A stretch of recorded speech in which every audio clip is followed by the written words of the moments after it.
नमस्कार, मी साक्षी अणासाने येस मराठी न्यूजमध्ये आपलं स्वागत. पाहूया त्याच्यात ठळक घडामोडी. 24 तासात जोरदार पावसाची शक्यता, अनेक राज्यांना अलर्ट जारी. लोकसभेच्या सर्वाधिक जागा महिलांना द्या, काँग्रेसचे प्रदेशाध्यक्ष संध्या सव्वालाखे यांची मागणी. 22 जानेवारी रोजी सार्वजनिक सुट्टी जाहीर करा, प्रवीण पोटे पाटील यांची मुख्यमंत्र्यांकडे मागणी. अवघ्या काही तासात ठरणार राज्याचे राजकारणाचं भविष्य, नार्वेकरांचा निकाल 10 जानेवारीला जाहीर. विद्यापीठाच्या नाट्यशास्त्र विभागाला अनुदान द्या, जब्बार पटेलची मागणी.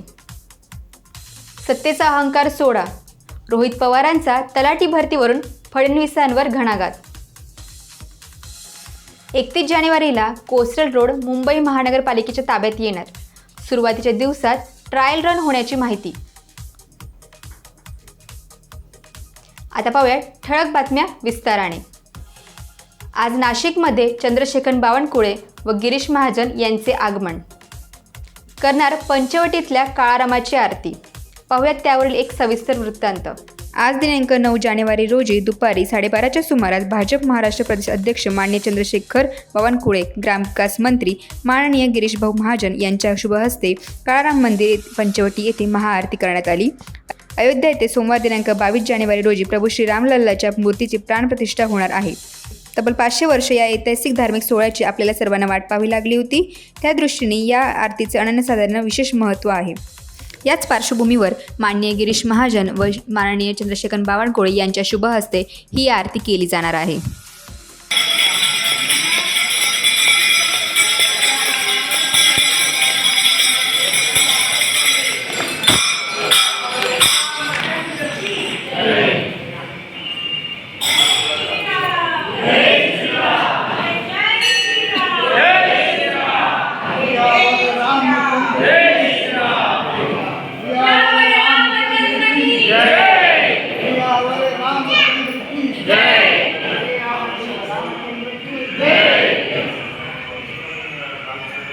कुठलाही आम्ही आज जे आलो आहेत, मागच्या वेळी त्र्यंबकेश्वरला मी गेलो, यावेळी काळाराम मंदिरामध्ये आलो. त्यामुळं या संबंध काही नाही आहे, माझ्या प्रवासाचा संबंध आहे. आणि त्यामुळं कुठल्याही राजकारण आम्हाला बोलायचं नाही. ज्यांनी राजकारणात बोलायचं आहे त्यांना त्यांचा लक्ष लाभ आहे. आपण शेतकऱ्यांसाठी म्हणा किंवा दर्शनाचा त्या कुठल्या केसेसचा आजचा संबंध एवढाच आहे की शेतकरी शेतमजूर महाराष्ट्रातल्या गरीब कल्याणाकरता जे काही करावंसे वाटतं ते शक्ती आणि बळ महाराष्ट्र सरकारला मिळू दे. कारण या ठिकाणी गिरीश भाऊ आहेत, आमच्या भारतीताई आहेत. सरकार शेवटी समाजाच्या शेवटच्या माणसाच्या कल्याणाकरता काम करतं आणि आमची जबाबदारी फक्त म्हणून आहे. दोन्ही सरकारने केलेली कामं समाजाच्या शेवटच्या व्यक्तीपर्यंत पोहोचवणे याकरता जे बळ आहे ते परमेश्वराला मागावं लागतं. शेवटी एक जरी व्यक्तीचं आम्ही चांगलं करू शकतो, एक जरी व्यक्तीच्या डोळ्यातलं अश्रू पुसलो तरी आमच्याकरता हे मोठं आहे. उद्याच्या निकालावर शरद पवार यांनी महामानव डॉक्टर बाबासाहेब आंबेडकर या ठिकाणी इतिहासात आहे. समाजाच्या कल्याणाकरता जातीमातीचे भेद मिटवण्याकरता आमचा संघर्ष आहे. या ठिकाणी मला वाटतं कुठल्याही राजकारणाच्या बाबीवर या मंदिरात होणं योग्य नाही. पत्रकार दिनानिमित्त चांदवड येथे पत्रकारांचा सत्कार करण्यात आला. घेऊयात त्याचा एक आढावा. चांदवड येथील माजी नगराध्यक्ष भूषण जयचंद्र कासलीवाल यांनी मराठी पत्रकाराचे जनक आचार्य बाळशास्त्री जांभेकर यांच्या स्मृती दिनानिमित्त चांदवड तालुक्यातील सर्वच प्रिंट मीडिया व इलेक्ट्रॉनिक मीडियाचे पत्रकार यांना लोकनेते स्वर्गीय माजी आमदार जयचंद्र दीपचंद्र कासलीवाल चॅरिटेबल ट्रस्टच्या वतीने स्मृतिचिन्ह देऊन सत्कार करण्यात आला. यावेळी आलेल्या मान्यवरांच्या हस्ते प्रथम प्रतिमा पूजन करून आलेल्या मान्यवरांचा सत्कार करण्यात आला. या कार्यक्रमाचे अध्यक्ष नाशिक जिल्हा मराठी पत्रकार संघाचे संस्थापक यशवंत पवार, तर कार्यक्रमाचे अध्यक्ष भूषण कासलीवाल, चांदवड पत्रकार संघाचे अध्यक्ष भरत मेचकुल, विजय काळे, महेश गुजराती व सर्व सभासद व पत्रकार यावेळी उपस्थित होते. येस मराठीसाठी धनंजय पाटील, चांदवड. नमस्कार. आज पत्रकार दिन आणि ह्या निमित्ताने मी आमची सर्वांची चर्चा झाली. आपण दरवर्षी काही ना काही कार्यक्रम करतो, पण ह्या निमित्ताने आपण दरवर्षी आपण मीडियाला बोलवतो, त्यांना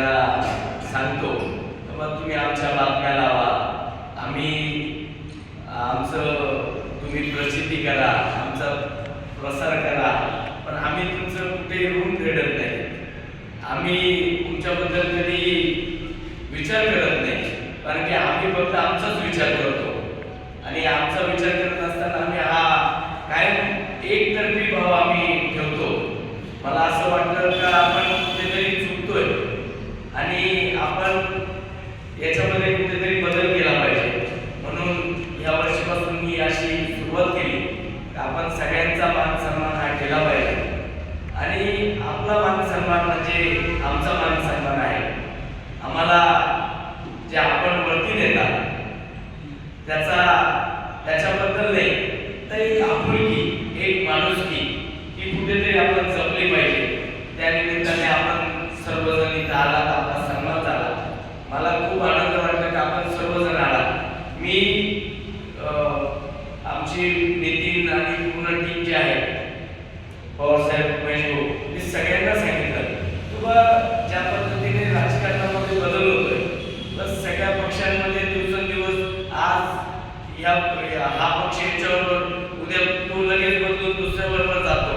पण एकमेव पत्रकारच असे आहे की ज्यांच्यामध्ये कुठलाही पक्ष नाही, भेदभाव नाही आणि असं करत असताना यांना सगळ्यांना बोलवलं पाहिजे.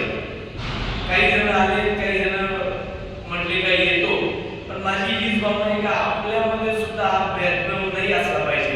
कारण की आपल्याकडे जी लेखणी आहे, जे विचार आहे ते जनतेच्या सामान्य नागरिकांपर्यंत पोहोचण्याचं काम करतात आणि ते करत असताना त्याच्यावरून जसं आपण बघितलं का दर रविवारी जसं एक मंथन येतं किंवा जे पूर्ण साप्ताहिकमध्ये जे काही घडलं त्याचं मंथन केलं जातं, ते वाचतात, त्याच्यापासून ज्यांना शिकायचंय ते शिकतात आणि अशा गोष्टींमध्ये लोकांमध्ये परिवर्तनाची एक नवीन दिशा कळते. आपण ह्या पद्धतीने काम करतात ज्याचं कोणी विचार करू शकत नाही आणि आपल्याला त्याच्यापासून फायदा किती, तोटा किती हा कधीच विचार केला नाही. आपलं त्याच्यावर घर चालतंय का नाही चालत हाही कधी विचार केला नाही आपण. पण आपण काम करत असताना फक्त एक समाजाकरता काम करताय. मी तर म्हणतो जे पत्रकार ह्या याच्यामध्ये निर्भीडपणे काम करतात त्यांचं खरंच स्वागत केलं पाहिजे. कारण की आपण जर आमच्याबद्दल जर बोललेच नाही तर आम्ही आमच्या चुका सुधारणार कशा, आमच्यामध्ये बदल होणार कसे आणि हे काम खरंच आपण करतात. मी आपले या निमित्ताने खरंच आभार मानेल की आपण अशाच पद्धतीने आपण पुढच्या वेळेस अजून चांगला कार्यक्रम करू, अजून चांगली आपण दिशा द्या. आपण आम्हाला आपली जी काही विचार असतील ज्याच्यामध्ये बदल करून समाजामध्ये पण बदल होतील, आमच्यामध्ये पण बदल होतील असे विचार आपण माझ्यापर्यंत द्या.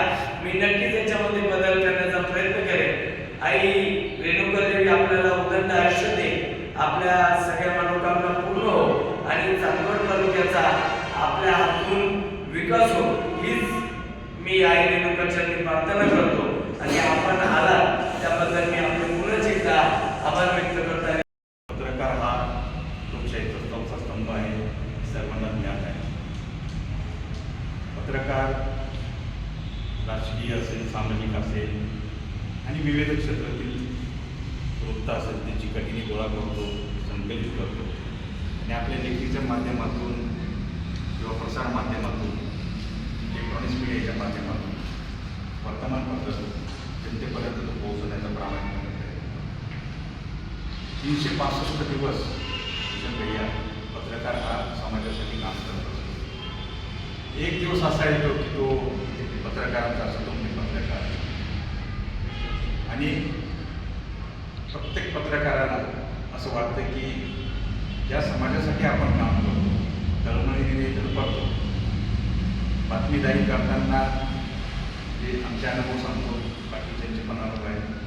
बातमी वर्तमानपत्राच्या कार्यालयात पाठवल्यापासून ती प्रसिद्धी होईपर्यंत, म्हणजे रात्रीचे 12 होईपर्यंत तो त्या टेबलवर काम करणाऱ्या उपसंपादकाच्या सातत्याने संपर्कात राहतो. का संपर्क राहतो की माझी बातमी पूर्णपणे लावा, त्याच्यातले एकही पॅरेग्राफ कट करू नका, एकही ओळ कट करू नका, एकाचंही नाव कट करू नका. कारण त्याला माहीत असतं की एखादं नाव कमी झालं तर पुढे आपल्याला काय करायचं. त्या टेबलवर काम करणाऱ्या माणसाला काय घेणं देणं नाही. भूषण जयचंद असल्यावर कोण आहे, जागा नाही, कट. परंतु भूषण जयचंद असल्यानंतर गैरसमज होणं स्वाभाविक आहे. परंतु त्याचा दोष त्या पेपरवर काम करणाऱ्यावर परंतु त्याची बातमी पाठवली त्याचा अर्थ की मी तुला दिसलो नाही का, की तू मला ओळखत नाही का. म्हणजे प्रसंग असे येतात, बातमी दिली नाही तरी खळखट्याने आणि बातमी का दिली माझ्या विरोधात तरी खळखट्याने. म्हणजे पत्रकारांनी आपण जे डबल ढोलकी असते त्याप्रमाणे काम करायचं एवढं समजायला मिळतं. एखाद्या बातमीमध्ये नाव आलं नाही म्हणून तो पत्रकारावर रोष व्यक्त करतो आणि एखाद्या वाईट बातमीमध्ये जर एखाद्याचं नाव आलं, मग ती 2 नंबर धंद्याची असेल, जुगार मटका याची असेल किंवा अजून कोणी, तर तिथे तो म्हणतो की तिथं माझा काय सांगतो तर माझं नाव काय. म्हणजे अशा परिस्थितीमध्ये पत्रकारांनी पत्रकारिता कशी करावी हा मोठा संशोधनाचा भाग आहे.